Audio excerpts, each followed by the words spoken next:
Hey, this is Antonio. Welcome back to my channel. Let's have some fighting words. In this video, I want to do a fight recap with Josh Taylor and Jack Catterall.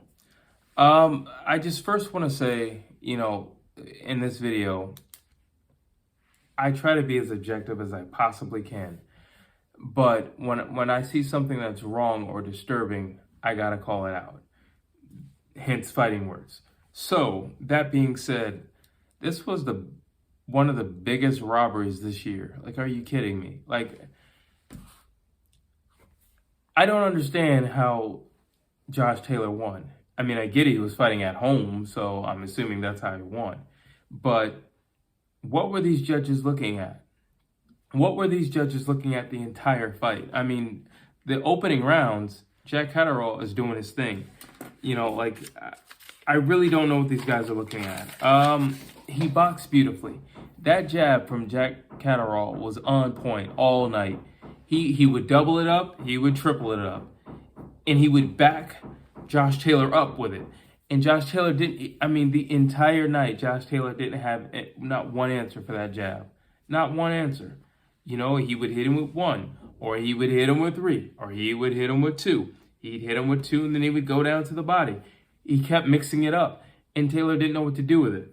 Another thing is that right hand at Catterall. I mean, come on. That thing was on fire all night. It was finding his mark.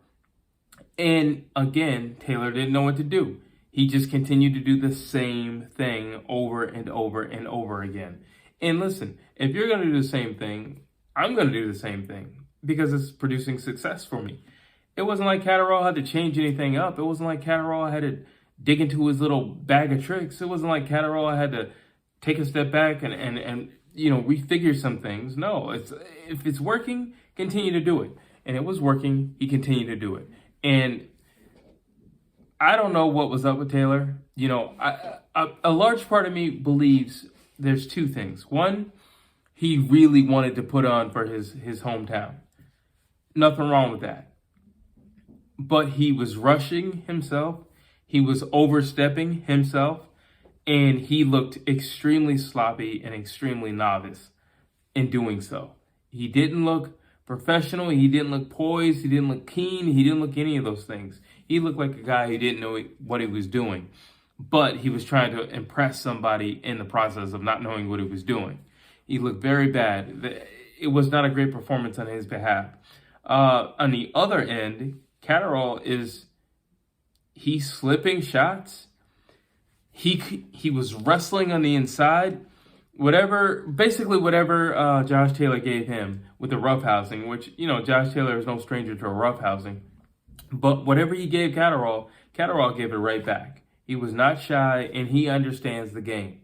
You have to, whatever your guy gives you, you got to give it back to him. Because if not, he's going to do it to you all night. He's going to push you around. He's going to bully you all night. So you got to give it back to him.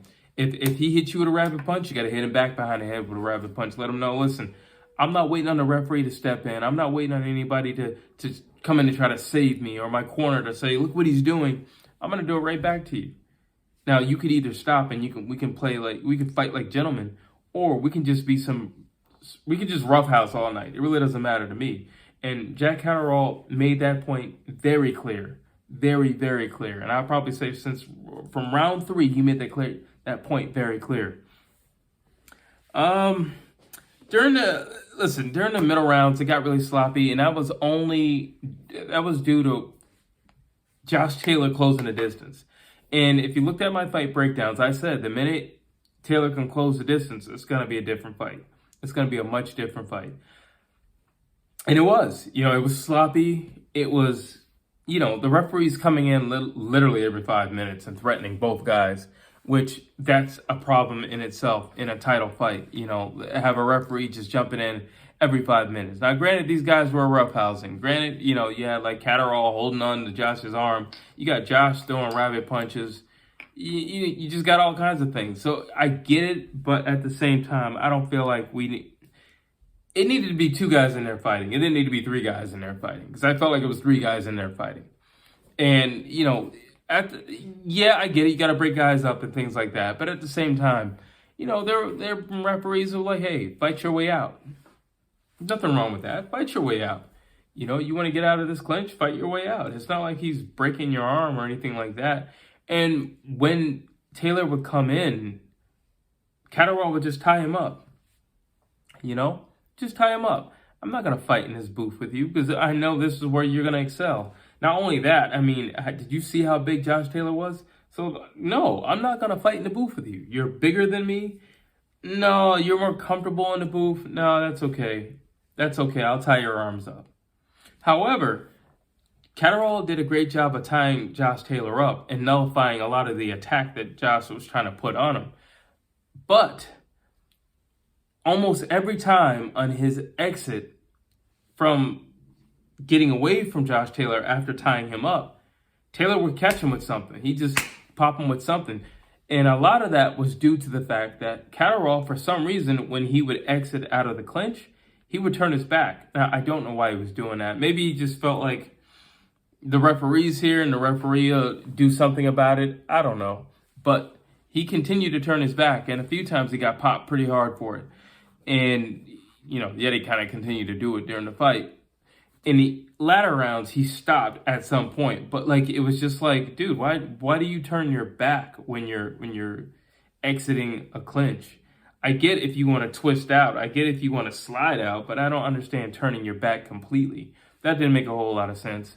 But I did like the fact that he was tying Josh Taylor up and wasn't giving him any easy targets. Josh Taylor literally had to work for everything that he got in that ring. And to be totally honest, it wasn't much. To be totally honest, yeah, Jack Catterall was bruised, battered, and scarred after the fight. But it wasn't because, the lightning fast speed of Josh Taylor or anything like that, or his great jab, which he did not use at all. And I don't understand. You're the much taller guy. You don't use your jab. So that was weird. So let me just talk about one little technical flaw for Josh Taylor. So there's stepping into a punch where you just take a foot and I'm going to start standing up for these, but you step into the punch, lead leg goes out. Okay. What Josh was doing was he was dipping into his punches. So not only do you take your size advantage away, but you also take the pop off the punch by doing that. You were dipping into it, which was making it easy for Catterall to counterattack you. And that happened literally repeatedly over and over and over and over again throughout the night. And I'm just like, dude, stop doing that. Then, he was leading with the same punch. Josh literally led with that same hook to the body. And it wasn't even really a hook to the body. It was just that he was dipping so low that it kind of formed into that. But it's just like, dude, you got to try something different. And I'm surprised, I'm waiting for the corner to say something I don't know, do something. Do something else. Stop rushing into him. Now, it's funny. When we're listening to these judges and all this, what are you judging? Are you saying because that he's moving forward that he's automatically the aggressor? Catterall circled Josh Taylor all night. He boxed him all night. Then he was hitting him all night consistently. That right hand literally was catching him over and over again. But when that wasn't there, he was keeping him busy with that jab, which, by the way, he was actually using. Josh was using his jab primarily for a rangefinder. Catterall was using his jab to jab. So it's just I don't know. I don't like robberies. And from my understanding, there was no rematch clause in this fight. So Jack Catterall has to go home a winner who lost. And he can't get that back, or at least not immediately. He's going to have to work his way back to that. That is not cool. That is not right. I don't know how Josh Taylor could celebrate the way he did after the fight if he were to be honest within himself. I get it. Your corner's telling you one thing, and I get it. Every time Josh Taylor did anything, the crowd would, yeah. But I'm like, he did nothing. What the heck are you yelling about? But that's how it is when you have that home court advantage. And I know a lot of things weigh on the judges. If you have let's just say you have 30,000 people, and every time you sneeze, they cheer. It would make it look to the judges that you're doing more than what you're actually doing. Or let's say if you're just constantly the aggressor and you're pressing forward, although you're getting counterattacked, although you're getting jabbed, and although you're getting circled, it still would give the impression that you're doing more than what you really are. I really don't know what else to give them for the decision that they made, other than the fact, my third thought, it was in his backyard, and that's the only thing I could say. I think this was a very, very, very bad decision. When you talk about sportsmanship, it's like, okay, now there's shaking hands after the fight, that kind of sportsmanship. Then there's the kind of sportsmanship that is inwardly, where you have to be honest with yourself and say, you know what, I'm gonna give you another shot. I'm gonna give you another shot. You look at Canelo and Triple G. The overall consensus, especially with myself and people like Teddy Atlas, agree that Canelo lost that first fight. It was an overall consensus he lost the first fight. Canelo, being the fighter and the man that he is, heard what we were saying as a whole and said, you know what? If you guys think he won, I want to do it again. That's a champion. He's putting it all on the line with somebody who the majority, I feel personally, believe he lost to. So he's going to put it all on the line again. He could have just walked away into the sunset. He didn't have to deal with Triple G again. It wasn't an easy fight. It wasn't an easy fight at all. I believe he lost. But yet, he did it all over again. Let's see what kind of character that Josh Taylor has. Because Jack Catterall deserves to get another crack at that title. I'm sorry. He deserves it. In my personal opinion, he won that fight. In my personal opinion, he was very much so robbed.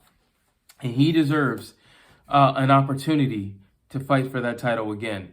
And not to mention he had a knockdown. I mean, come on. But on top of that, Earl Spence beat Sean Porter because of that knockdown. And I would argue that fight was just as close as this fight. And yet, that was the defining factor for Earl Spence to win that fight. Right? Okay. Catterall pretty much won all those rounds. They were, once we got to the end, they were messy rounds. But in terms of clean punching,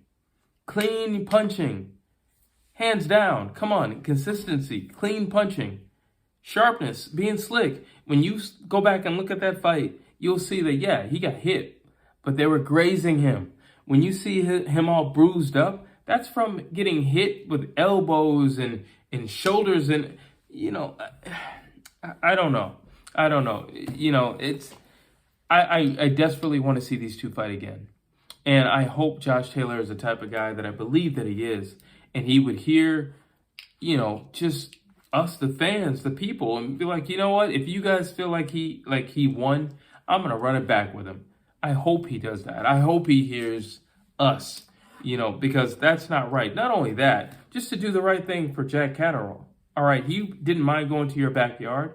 He did everything he needed to do, 26-0, and then to get robbed. That's not right. That's not right. And we needed, raise a cry. This guy needs a rematch. He needs a rematch. Don't you dare leave this division until you give this man a rematch. But those are my thoughts. You know what I'm going to say right now. I need you to drop your comments down below. As always, please like, please share, and please subscribe to my channel.